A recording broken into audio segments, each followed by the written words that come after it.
بسم اللہ الرحمن الرحیم۔ ناظرین، وی لاگ نمبر ہے 241 241 اور دوسری قسط ہے آج کے لحاظ سے، اور سب ہیڈنگ ہے کیسر شاہ روم کے نام خط، پیج ہے 483۔ اور ناظرین، مین ہیڈنگ جو چل رہا ہے وہ ہے بادشاہوں اور امراء کے نام خطوط۔ نمبر 1 تھا نجاشی شاہ حبش کے نام خط، اور نمبر 2 چل رہا ہے مقوقس شاہ مصر کے نام خط۔ یہ دونوں ویلاگ ہم آپ کے سامنے رکھ چکے ہیں، اور اس کا ایک پوائنٹ تھا تیسرا شاہ فارس خسرو پرویز کے نام خط، وہ بھی ہم آپ کے سامنے پیش کر چکے ہیں۔ اب پوائنٹ ہے اس کا چوتھا، یعنی کیسر شاہ روم کے نام خط، جو ہم آپ کے سامنے رکھنے کو جا رہے ہیں۔ ناظرین، اس کتاب کے رائٹر ہیں مولانا صفی الرحمان مبارک پوری، اور اس کتاب کا ٹائٹل ہے الرحیق المختوم، یعنی سیرت النبی صلی اللہ علیہ وآلہ وسلم پر دنیا بھر میں اول انعام یافتہ یہ کتاب ہے، جس سے یہ واقعات قرآن و سنت کی روشنی میں ہم آپ کے سامنے پیش کرتے ہیں۔ بنیاد لرز جائے، بنیاد لرز جائے، جو دیوار چمن کی، ظاہر ہے کہ انجام گلستاں کا ہے آغازہ۔ ناصر بنیاد لرز جائے، جو دیوار چمن کی، ظاہر ہے کہ انجام گلستاں کا ہے آغاز۔ پانی نہ ملا زمزم ملت سے جو اس کو، پیدا ہے نئی پود میں الحاد کے انداز۔ قیامت ہے کہ فطرت سو گئی اہل گلستاں کی، نہ ہے بیدار دل پیری، نہ ہمت خابرنائی۔ چوتھا پوائنٹ، کیسر شاہ روم کے نام خط۔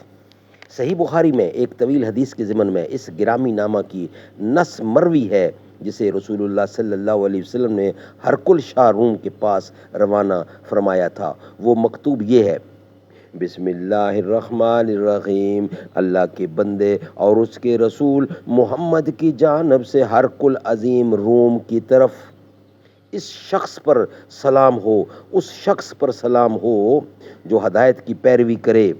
تم اسلام لو سالم رہو گے، اسلام لو، اللہ تمہیں تمہارا اجر دوبارہ دے گا، اللہ تمہیں تمہارا اجر 2 بار دے گا، اور اگر تم نے روگردانی کی تو تم پر اریسیوں یعنی رعایا کا بھی گناہ ہوگا۔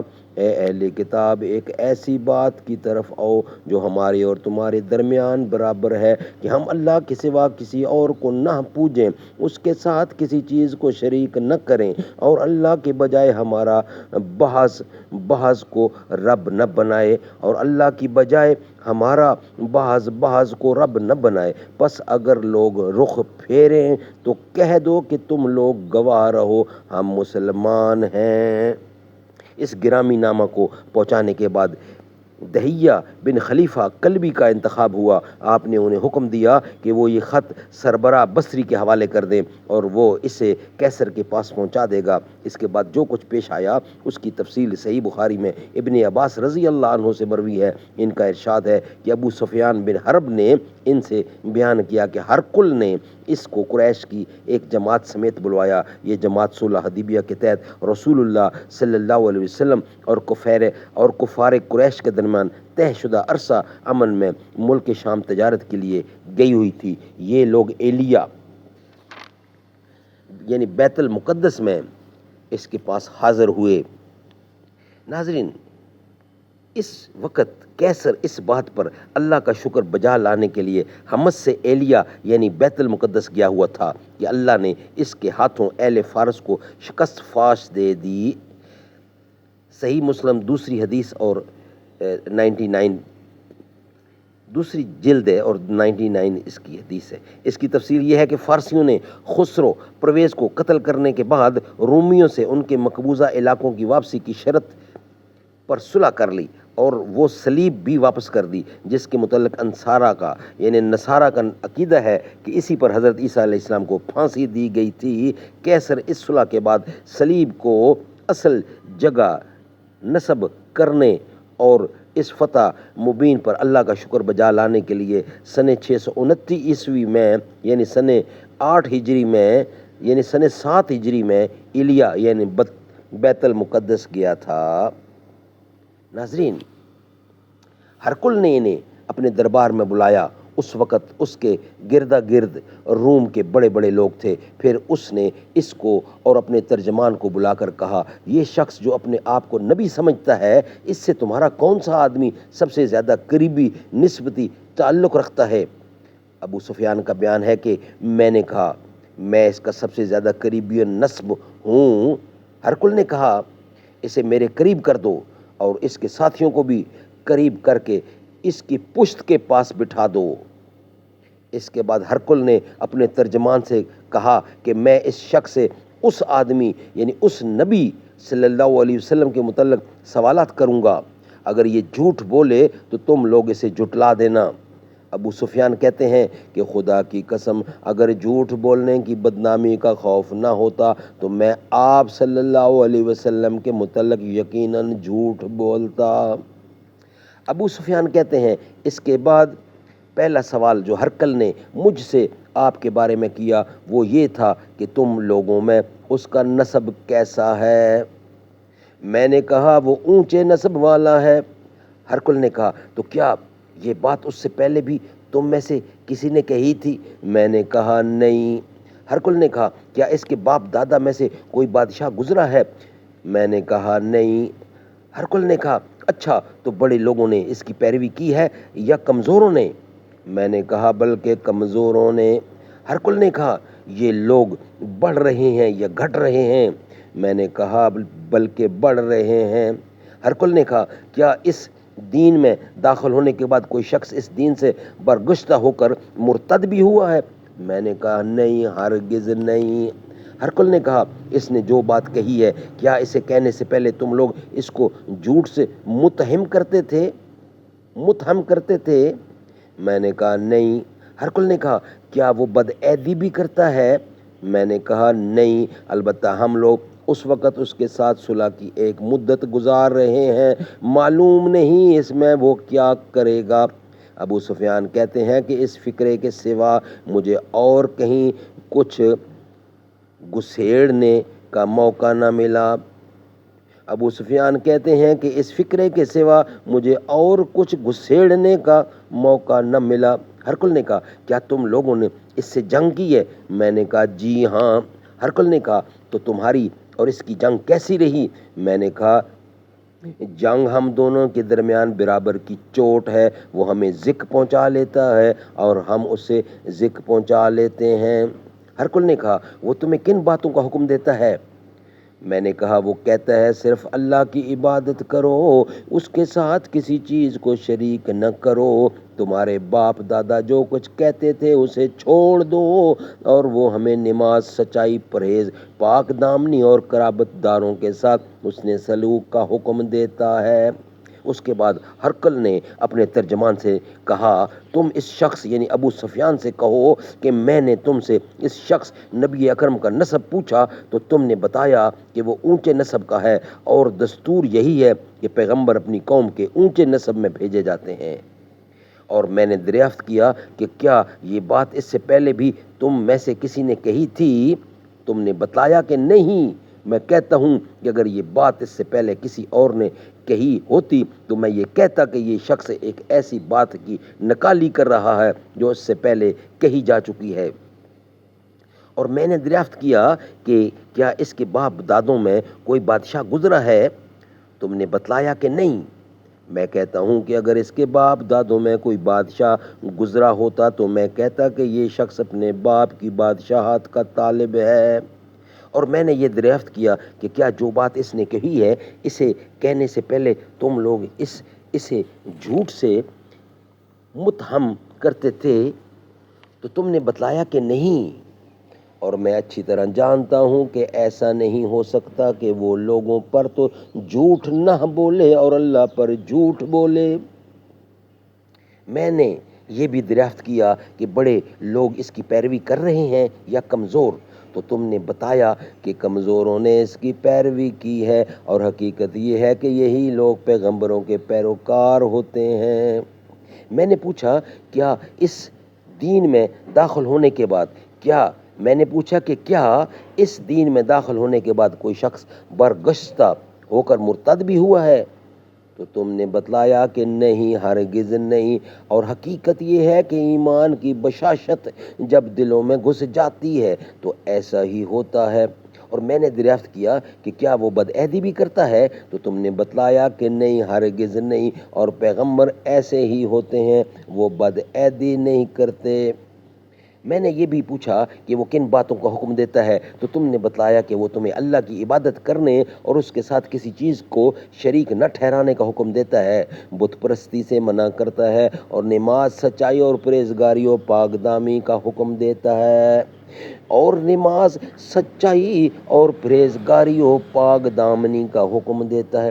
تو جو کچھ تم نے بتایا ہے اگر وہ صحیح ہے تو یہ شخص بہت جلد میرے ان دونوں قدموں کی جگہ کا مالک ہو جائے گا۔ میں جانتا تھا کہ یہ نبی آنے والا ہے، لیکن میرا یہ گمان نہ تھا کہ وہ تم میں سے ہوگا۔ اگر مجھے یقین ہوتا کہ میں اس کے پاس پہنچ سکوں گا تو اس سے ملاقات کی زحمت اٹھاتا، اور اگر اس کے پاس ہوتا تو اس کے دونوں پاؤں دھوتا۔ اس کے بعد ہرقل نے رسول اللہ صلی اللہ علیہ وسلم کا خط منگا کر پڑھا، اور جب خط پڑھ کر فارغ ہوا تو وہاں آوازیں بلند ہوئیں اور بڑا شور مچا۔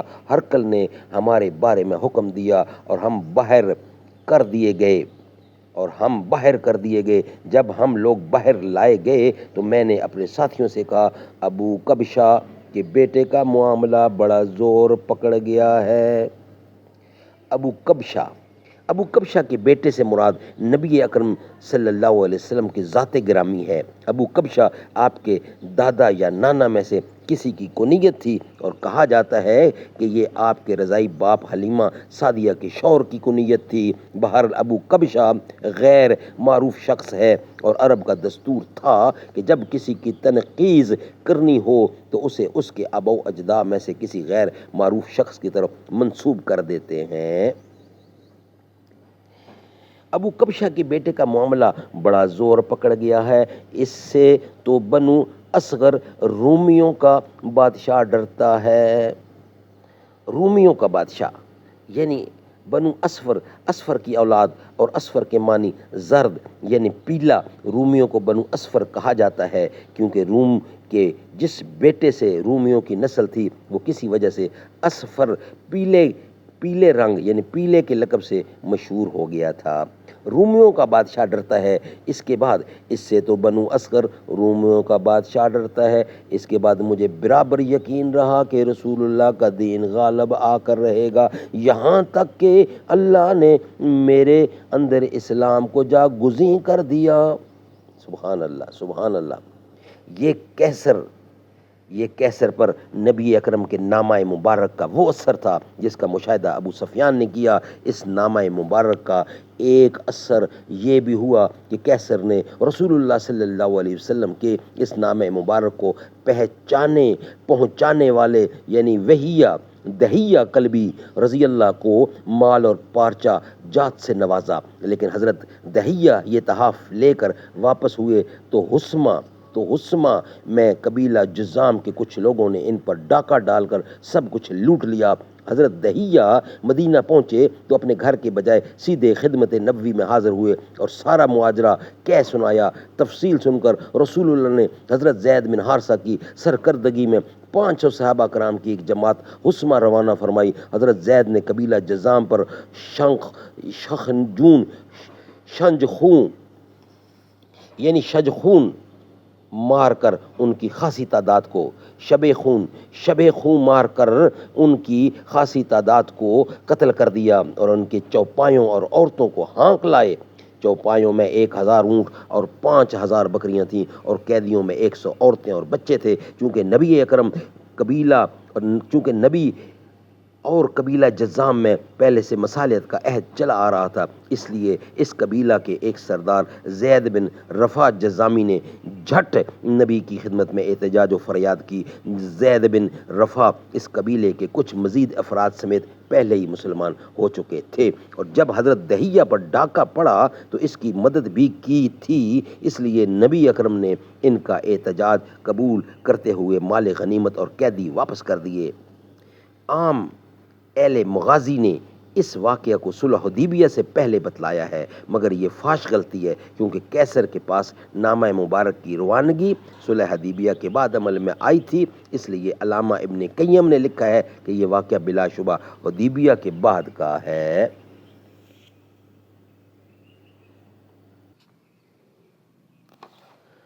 محبوب کی محفل کو محبوب سجاتے ہیں، آتے ہیں وہی جن کو سرکار بلاتے ہیں، وہ لوگ خدا شاہد قسمت کے سکندر ہیں، جو سرور عالم کا میلاد مناتے ہیں۔